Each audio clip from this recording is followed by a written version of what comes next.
How could two children, both born into the staggering privilege of the Roosevelt name and raised in the cloistered world of New York's Gilded Age aristocracy, grow up to be such fundamentally, radically different human beings? One was a creature of sunlight, cherished, confident, effortlessly charming, born believing the world was his to command. The other was a child of shadows, orphaned, painfully shy, steeped in insecurity, and convinced she was an embarrassment. Franklin Delano Roosevelt, the cherished prince, was born in 1882 at Springwood, his family's estate in Hyde Park, as the only child of his older father, James, and his formidable mother, Sarah Delano Roosevelt. Franklin was the absolute center of Sarah's universe. She doted on him, molding him into the perfect American aristocrat through a childhood of private tutors, ponies, and European trips. This instilled in him an unshakable self-confidence that would define his life. 2 years later, in 1884, Eleanor Roosevelt was born in New York City. Her childhood was the dark inverse of Franklin's. Her mother, the beauty Anna Hall, was cold and critical, nicknaming the solemn child Granny. Eleanor adored her father, Elliot, the younger brother of Theodore Roosevelt, but he was a severe alcoholic who was eventually banished and died in despair. By the time Eleanor was 10, both her parents and a younger brother had died, leaving her an orphan raised by a stern grandmother in a joyless household. They were fifth cousins, but the center of gravity for the Roosevelt clan was Uncle Teddy. Theodore Roosevelt, the 26th president, was a force of nature. For young Franklin, Uncle Teddy was the ultimate role model. He would consciously model his own political ascent on Teddy's. For Eleanor, he was a beloved uncle, but his larger-than-life persona often deepened her own sense of inadequacy. What if the most transformative political partnership the United States has ever seen was not built on romantic bliss, but on a fraught arrangement forged from social awkwardness, devastating infidelity, and internal power struggles? This is the central truth of Franklin and Eleanor. Their union was a complex, evolving contract between two brilliant and wounded people, a partnership that began in naivete, was shattered by betrayal, and was rebuilt into an alliance that changed the presidency itself. They reconnected in 1902. Franklin was a handsome, confident Harvard student. Eleanor, having returned from Allenswood, a finishing school in England, had a newly awakened intellect and social conscience, but remained painfully shy. Franklin was drawn to her seriousness, and she was captivated by his buoyant charm. The path to their marriage was immediately obstructed by Sarah Delano Roosevelt. She fiercely opposed the match, considering Eleanor plain and a rival for her son's affection. She fought the engagement bitterly, even taking Franklin on a cruise to make him forget Eleanor. Despite Sarah's objections, they were married on St. Patrick's Day, 1905. The date was chosen to accommodate the guest of honor, President Theodore Roosevelt. Eleanor's uncle gave her away and completely overshadowed the young couple, turning the wedding into a public spectacle for himself. Even on their wedding day, Franklin and Eleanor were secondary figures to the legacy they sought to inherit. The early years of the marriage were conventional, producing 6 children, one of whom died in infancy. However, the personal bond between them was irrevocably shattered in 1918. While unpacking Franklin's suitcases, Eleanor discovered a packet of love letters from Lucy Mercer, Eleanor's own social secretary. The discovery of the affair was a devastating blow. Their romantic relationship ended. Eleanor offered Franklin a divorce, but he refused, knowing it would end his political ambitions. Sarah also intervened, threatening to disinherit him. They agreed to stay married, but on new terms. It was no longer a marriage of love, but a political compact. This betrayal, paradoxically, liberated Eleanor, allowing her to seek her own identity and public life. Did you realize that Franklin Delano Roosevelt's deliberate ascent to the presidency was not just inspired by his cousin Teddy, but was an almost perfect, step-for-step replication of his career path? It was a conscious strategy, a blueprint for power. FDR's ambition was not just to be a president, it was to be the next Roosevelt in the White House. Franklin's political journey began in 1910, running for the New York State Senate in a solidly Republican district.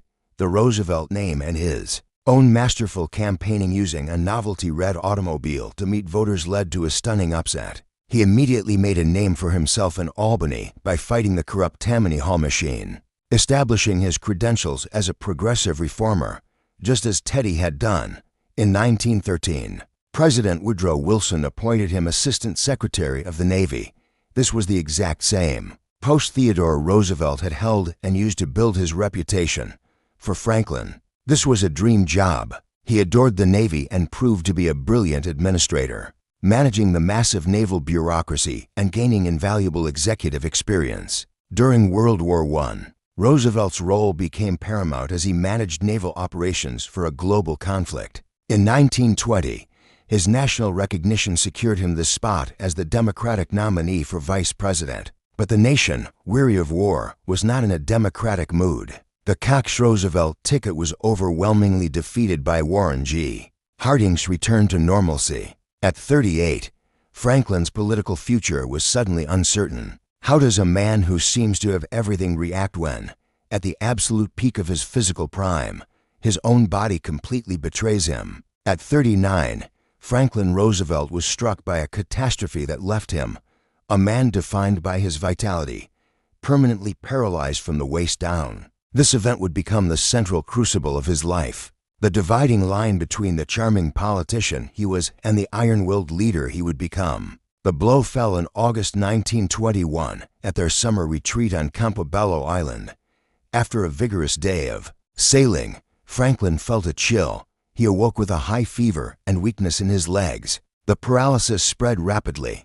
Within days, he was completely paralyzed from the waist down. The terrifying and permanent consensus was reached. Poliomyelitis, the vibrant, athletic politician, was gone. He would never walk or stand unaided again. The reality of his new life was brutal and humiliating. He was completely dependent on others. The psychological toll was as immense as the physical one. In the immediate aftermath, his mother and his wife proposed starkly different futures. Sarah urged him to accept his fate, retire to Hyde Park as a wealthy country gentleman, and allow her to care for him. It was Eleanor who furiously rejected this path. Guided by Franklin's strategist, Lewis Howe, Eleanor insisted that his mind was unimpaired and his political dreams were still alive. She became his fierce protector and his bridge to the outside political world. Franklin himself chose the path of struggle. He spent the next 7 years in a grueling, relentless battle with his disability. He subjected himself to countless painful therapies, determined to regain some mobility. He strengthened his upper body to an immense degree and had heavy, 10-pound steel braces designed, which allowed him to walk by supporting himself with a cane and swiveling his hips. His most important discovery was Warm Springs, Georgia, a resort with naturally buoyant mineral waters. He found he could move his legs in the water. He bought the resort, turning it into a foundation for other polio survivors. This experience grounded him, giving him a profound empathy for human suffering that his privileged life had never provided. All the while, he and his team crafted a splendid deception to hide the true extent of his disability from the public. With her husband largely confined to a wheelchair, how did a woman once so painfully shy transform herself into the most powerful female voice? In American politics, Eleanor Roosevelt's metamorphosis is one of the most remarkable stories of personal reinvention. Her husband's disability became the catalyst for her own public life. She had a choice: retreat into the shadows, or step into the light and become his representative. She chose the latter. The transformation was not instantaneous. It was orchestrated by Franklin and Lewis Howe, who understood that Franklin's name needed to stay in the public eye. They pushed Eleanor, who was terrified, to become his political surrogate.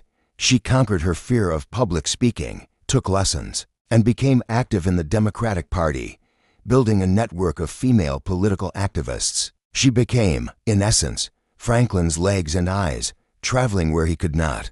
Eleanor's travels took her deep into the parts of America most politicians had never seen. She descended into West Virginia coal mines, visited squalid urban slums, and saw the destitute sharecropper shacks of the rural South. She was a relentless investigator, gathering facts and stories that she reported directly back to Franklin. This on-the-ground intelligence was invaluable to him, shaping his understanding of the nation's problems. But Eleanor was no longer just her husband's proxy. She forged her own path. Driven by her social conscience, she joined the Women's Trade Union League, advocating for workplace protections and an end to child labor. She also became an increasingly outspoken advocate for racial justice, a position that often put her at odds with her husband's political calculations. She was building her own platform, constituency, and moral authority.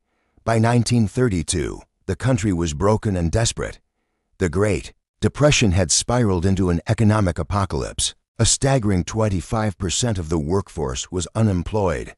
Families lost their homes, banks failed, and shantytowns, nicknamed Hoovervilles, sprang up. The question was, could a man who couldn't walk convince a broken nation that he was strong enough to lead? After a triumphant term as governor of New York, Franklin D. Roosevelt set his sights on the presidency. He challenged the incumbent, Herbert Hoover, whose name had become synonymous with the crisis.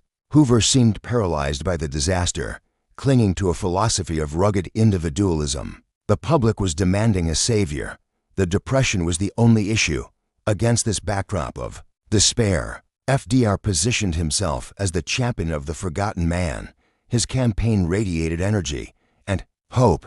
In a move that shattered precedent, Franklin flew to the Democratic National Convention in Chicago to accept the nomination in person. Standing before the delegates, he delivered one of the most important speeches in American history, pledging a New Deal for the American people. The phrase New Deal was electric. It was vague but powerful, capturing the exact spirit of action the country craved. The general election was a study in contrasts. Hoover was gloomy, warning that Roosevelt's proposals were radical. Roosevelt, in contrast, was a whirlwind of motion and optimism. His famous grin, upturned cigarette holder, and buoyant wave projected an infectious confidence.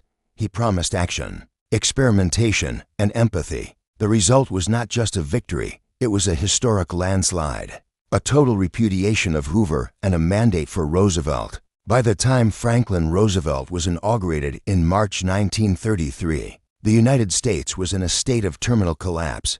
The entire U.S. banking system had ceased to function. How did the new president respond? By doing something profoundly audacious.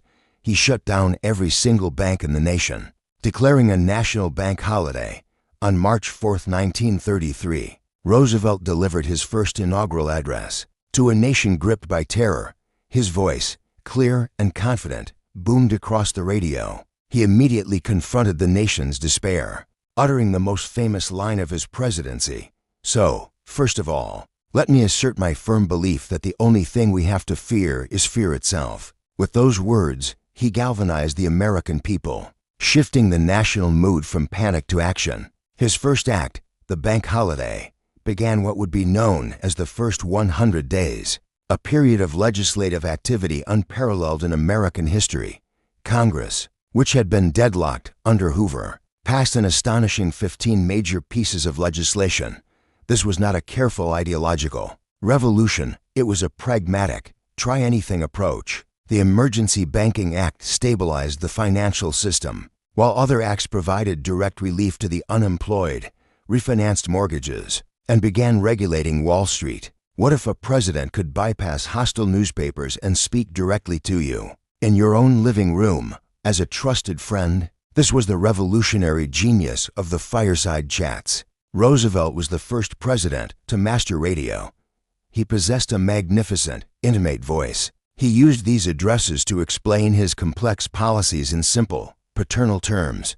He would begin, "My friends," and millions of Americans huddled around their radios felt he was personally restoring their confidence. Then came the alphabet soup, a dizzying array of new federal agencies. The WPA Works Progress Administration became the nation's largest employer, putting millions to work building roads, bridges, and schools. The TVA Tennessee Valley Authority built dams to control flooding and bring electricity to the rural South. The AA Agricultural Adjustment Act sought to raise farm prices. Among the most popular programs was the CCC, the Civilian Conservation Corps. This agency enlisted millions of unemployed, unmarried young men, sending them to live in camps. They planted over 3 billion trees, fought soil erosion, and built trails. The program provided income to families, instilled purpose in young men, and rebuilt the nation's natural infrastructure. While the WPA and CCC provided relief, Roosevelt's most significant and enduring reform was the Social Security Act of 1935. This single piece of legislation represented a fundamental shift in the American social contract. For the first time, the federal government created a permanent, institutional safety net, establishing a system of old-age pensions, unemployment insurance, and aid for the disabled and dependent children. It was a radical shift, acknowledging that the government had a direct responsibility for the well-being of its citizens. While President Roosevelt was executing his programs, his wife, Eleanor, was challenging the nation's conscience from within the White House. As First Lady, Eleanor Roosevelt completely redefined the role. She rejected the mold of a passive hostess and transformed her position into one of a powerful public activist and internal critic. Eleanor shattered nearly every tradition. She became the First Lady to hold her own regular press conferences, famously restricting them to female reporters only. This brilliant move forced news organizations to hire and retain female journalists. She also began writing My Day, a syndicated daily newspaper column. This blend of personal diary and political commentary gave her an independent voice that reached millions. Eleanor's travels were relentless. She became the public face of New Deal compassion. She famously visited the Bonus Army encampment in 1933 veterans who had been violently dispersed by the Hoover administration. She sat with them, drank coffee, and listened, diffusing the tense situation. Her willingness to descend into coal mines and visit destitute sharecroppers gave a powerful moral legitimacy to the New Deal.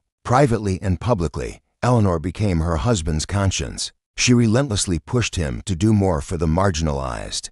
She was a fierce advocate for racial justice, a stance that was politically dangerous for Franklin, who depended on the votes of segregationist Southern Democrats. She famously resigned from the Daughters of the American Revolution (DAR) in 1939 after the organization barred the black contralto, Marian Anderson, from singing at their hall. Eleanor then arranged for Anderson to sing at a massive, integrated concert on the steps of the Lincoln Memorial, a powerful moment in civil rights history. How do you convince a nation that has barely survived an economic catastrophe that it must prepare for an even greater nightmare, a Second World War? By the mid-1930s, as FDR was deep in domestic battles, the storm clouds of fascism were gathering. But America, scarred by World War I, was overwhelmingly isolationist. Congress even passed neutrality acts to keep the U.S. out of any foreign entanglements. Roosevelt saw the existential danger posed by the Axis powers. He understood that if Hitler and the Japanese Empire conquered Europe and Asia, America would be left alone in a hostile world. He began a slow, delicate process of pivoting public opinion. In 1937, his quarantine speech suggested quarantining aggressor nations. It was met with a storm of protest, forcing him to back down, but he had planted the seed. After Hitler's invasion of Poland in 1939, Roosevelt's efforts became more urgent. He pushed Congress to adopt cash and carry, allowing allies to buy American weapons if they paid cash and transported the goods themselves. After the fall of France in 1940 left Britain alone, Roosevelt engineered the Lend-Lease Act, a brilliant concept allowing the U.S. to lend or lease war supplies to any nation whose defense was vital to the U.S. Roosevelt famously compared Lend-Lease to lending a neighbor a garden hose to put out a fire. You don't sell it, you just lend it. This act effectively ended American neutrality. He declared that America must become the arsenal of democracy. American factories roared to life, churning out planes, tanks, and ships. This mobilization not only saved Britain, but also, finally, ended the Great Depression. December 7, 1941. It was, as Franklin Roosevelt declared, a date which will live in infamy. The surprise military strike by the Japanese Empire on the U.S. naval base at Pearl Harbor was a profound national trauma. The attack killed over 2,400 Americans and crippled the U.S. Pacific Fleet. In that same moment, it instantly and permanently shattered American isolationism. The debate was over. The next day, December 8, 1941, a resolute Roosevelt appeared before Congress. asking for a declaration of war against Japan. It passed with only one dissenting vote. Days later, Germany and Italy declared war on the United States. America was now engaged in a massive, two-front global conflict. Roosevelt assumed the immense title of Commander-in-Chief. His primary role was as grand strategist and global leader. He forged the Big Three alliance, a powerful partnership with British Prime Minister Winston Churchill and Soviet dictator Joseph Stalin. Roosevelt's personal charm was the essential glue that held this ideologically opposed coalition together. He became a global traveler, meeting with his fellow leaders at high-stakes, secret conferences. At Casablanca, he and Churchill declared the policy of unconditional surrender. At Tehran, he, Stalin, and Churchill planned the D-Day invasion of France and coordinated the final squeeze on Nazi Germany. With the world at war, Eleanor Roosevelt did not just stay home. She redefined the First Lady's role for wartime, becoming a global symbol of American resolve. She took her travels to a new, dangerous level, flying into active war zones. She visited troops in Britain, camps in the South Pacific, and hospitals filled with the wounded. While Franklin was the commander-in-chief, she was the comforter-in-chief, a maternal figure who personally connected with thousands of soldiers. On the home front, Eleanor championed the millions of women, the Rosie, the Riveters, who had entered the workforce, pushing for equal pay. But she also fought against the glaring injustices of the war effort, particularly the rampant racial segregation in the military and the horrific, unconstitutional internment of Japanese American citizens, a policy her husband had authorized. Perhaps Eleanor's most crucial role during the war was looking beyond the conflict. Haunted by the failure of the League of Nations, she was convinced this catastrophic war must lead to a lasting peace. She passionately advocated for the creation of a new, stronger international organization, one that the United States would lead. She was already laying the critical groundwork for what would become her own greatest achievement, the United Nations. In 1944, Franklin D. Roosevelt ran for and was elected to an unprecedented fourth term. But as he met with Churchill and Stalin at the Yalta Conference in February 1945 to shape the post-war world, he was a visibly dying man. The burdens of the Depression and the global war had taken a terrible toll. By his 1940 re-election, FDR was suffering from severe hypertension and congestive heart failure. His doctors, in a conspiracy of silence, hid the dire extent of his condition from the public. He was exhausted, his legendary vitality depleted. Yet, he pushed himself to Yalta. The tense conference secured Stalin's promise to enter the war against Japan, but it also controversially ceded control of Eastern Europe to the Soviet sphere of influence, setting the stage for the Cold War. On April 12, 1945, less than 2 months after returning from Yalta, Franklin Roosevelt was resting at his little White House in Warm Springs, Georgia. He was sitting for a portrait when he suddenly complained of a terrific headache and slumped forward, unconscious. He had suffered a massive cerebral hemorrhage and died a few hours later. He died just weeks before the final victory in Europe, a victory he had orchestrated but would never see. The news of his death plunged the nation and the world into profound, collective grief. He was the only president many Americans had ever known, the man who had restored their hope and led them through to decades of crisis. His funeral train traveled from Georgia to Washington, D.C.,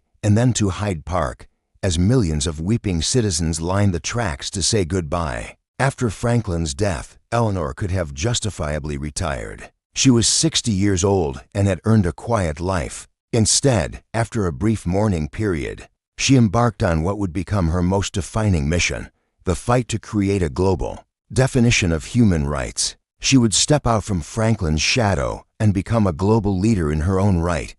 The new president, Harry S. Truman, understood Eleanor's immense global stature. In 1946, he appointed her as a delegate to the newly formed United Nations General Assembly. Many of the other delegates, all men, were skeptical, viewing her as a sentimental appointment. She quickly proved them wrong with her sharp intellect and passionate defense of humanitarian principles.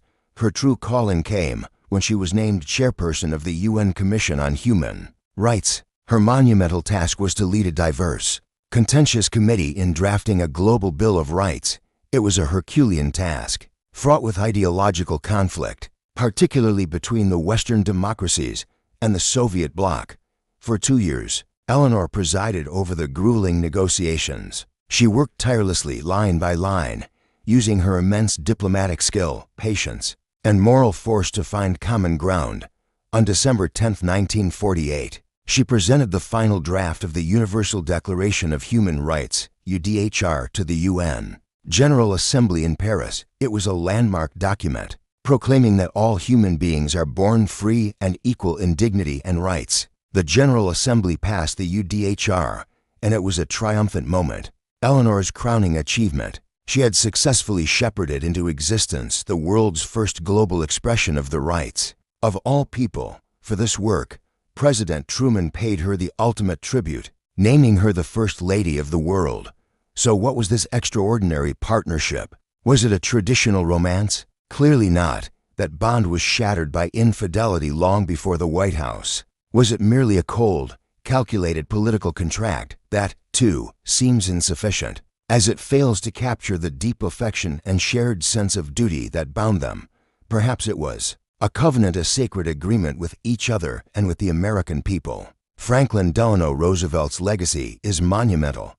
He redefined the American presidency, creating the modern, powerful executive branch. He forever changed the relationship between the people and their government, creating the social safety net, most notably Social Security. In the global arena, he skillfully built the arsenal of democracy, led the Big Three alliance to victory, and established the United States as the undisputed leader of the free world. Eleanor Roosevelt's legacy is equally profound. She completely redefined the role of First Lady, creating a new model of an independent, activist, and moral leader. She used her platform to give a powerful voice to the voiceless, to the poor, to women, to minorities, and to the oppressed. And with her work on the Universal Declaration of Human Rights, she codified the concept of universal human rights for a global audience, creating a moral standard for all nations. Theirs was never a simple marriage. It was a profoundly complex, often deeply painful, but ultimately profoundly effective partnership. It was a union of two radically different personalities, each with deep wounds, who found a way to complement each other's strengths. He possessed the political genius and the will to implement power. She possessed the moral conscience and the relentless drive to ensure that power was used for good. Together, these two remarkable individuals guided a nation through its two greatest crises, the Great Depression and the Second World War, leaving an indelible imprint on the nation and the world that remains unequaled.